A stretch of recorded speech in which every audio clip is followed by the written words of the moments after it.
Hey guys, Louis Balla. Thank you again for the time this morning. I'm going to go through suite projects, then cover the CRM kind of sales side of things, and dovetail with the HR pieces here. So I'll walk you all through this demonstration, can talk through it. If you have any questions, just let me know. But I will go ahead and jump in. You can see here, I am logged in to the Suite Projects account as the project manager. My dashboard provides project-specific metrics like billable, forecasting, KPI meters to the right here. In the center of my dashboard, I can also monitor the status of my projects. So for example, I noticed that ERP integration project is at a high risk or budget overages. I can view the project-specific dashboards by clicking the dashboard icon. So here in this list, from here, I can see the status of the project, including things like the KPIs, like percentage completed, worked hours. Yeah, here in the list, there's a lot that we can do, as you would expect. Yeah, different indicators with recommended actions, the Gantt view, as we've seen here, indicators with recommended actions, the tasks, all with really the drill down. So the Gantt I've covered. I'm trying to make most of our time here, but really giving us the further analysis that you're all hoping for. And the project record includes my project schedule. So resources, listing with the financial information, project budget, so I can see risk and details. Why? So I can identify and notify where I need to maybe find a specific consultant to finish a project on time. So let's dive into the project schedule. Here we can see the task structure of this project. In addition to the plan and remaining hours by task, our percent completed bar provides a visual representation of where we stand by tasks and the whole project. So these project schedules can be made on the fly by clicking the new project task here, or automatically be created from a project template, as we talked about this morning. Pardon me. And now let's click into the resources tab. So we see which resources we've already staffed to this project, along with the generic resources, which notify our team when additional resources are needed for this project. So for example, here we need to staff a technical consultant.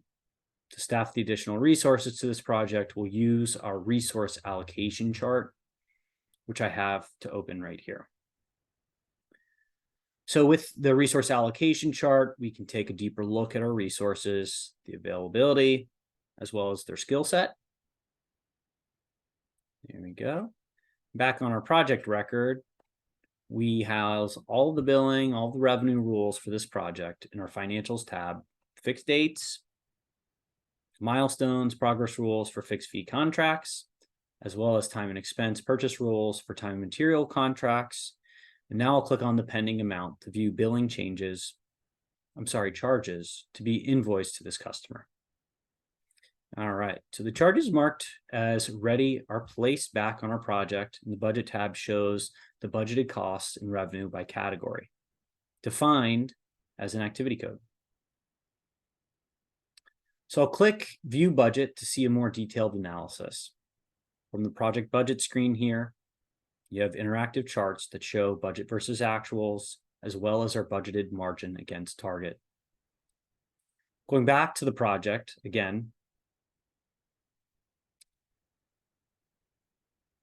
I'll open this tab and it summarizes the actual costs and revenue transactions against this project to calculate profit and margin.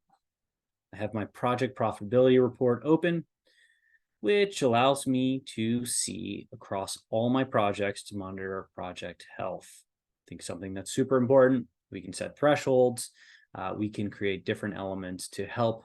But again, what you're seeing here is the ability to drill down into the detail. All right, guys, so we are now going to cover CRM.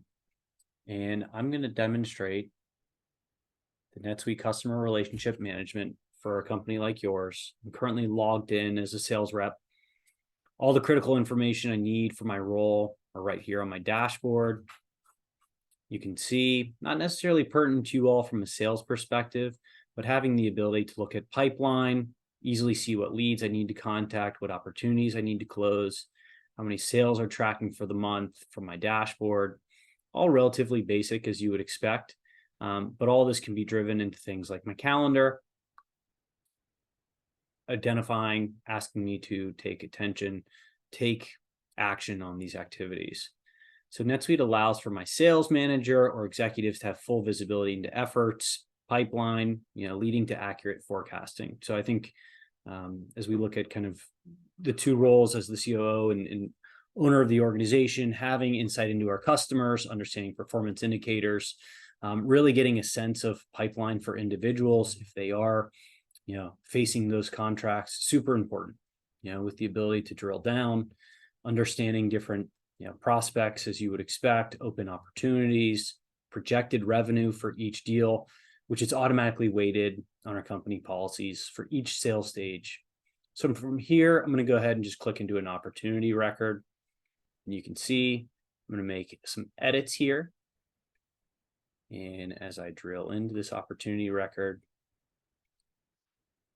you'll see that I have the ability to edit, define forecast, update opportunities, but really get a full communication thread as to what's been going on with these different opportunities, whether it be just for a specific bid in your case or anything else. Setting the events, pretty straightforward. Adding notes, specific kind of thresholds or activities that may be needed or required. And then we jump into potentially adding different elements to the scope of our project. So here I'm just going to add 20 hours for X, based on our standard rate and based on the conversation, really giving us the ability to then potentially define a formal proposal that we can also define in here. So this is CRM at a very, very high level. I'm going to switch over into HR. I don't know that CRM is going to be super pertinent to you all from an opportunity record. I think just the natural resources are going to be more important. So I'll pause here and I'll jump into the HR people. All right, guys. So now we are in as an HR manager. And in this role, you're going to see a little bit more. I hope it's pertinent. But the intention, of course, is to show you a different look and feel, demonstrate as an HR manager how we're reporting. This is really our command center, as you would expect, right? So as it relates to different role-based permissions, I can come in, I can see the alignment all based on these leading practices we've been talking about, dashboard, look and feel, all really built towards that HR practitioner, making sure I'm managing the day-to-day employee operations, being proactive with HR management decisions, KPIs like we've seen, as well as extensive visibility to make sure we're making business decisions with real-time data from the HR manager dashboard you can use. So you can see here as we drill a little bit deeper, I've got my employee records. I've got a catalog of different individuals with their time off, when work starts, all out of the box reports so that you can see and tailor business needs as we drill into reports to really uncover some of the important data elements that NetSuite Analytics Workbook enables managers to really self-serve in real time. So we're jumping into a new workbook here, and we can select the employee records associated, which will start to drill down in the employee record with just a few clicks. A chart can be produced to show this data visually, and I think itself can be a sum count or an average, and even include workbooks as metrics on our dashboards. So I know this has been a quick, short demonstration, and we hope to show you something in real time. We'll talk to you soon.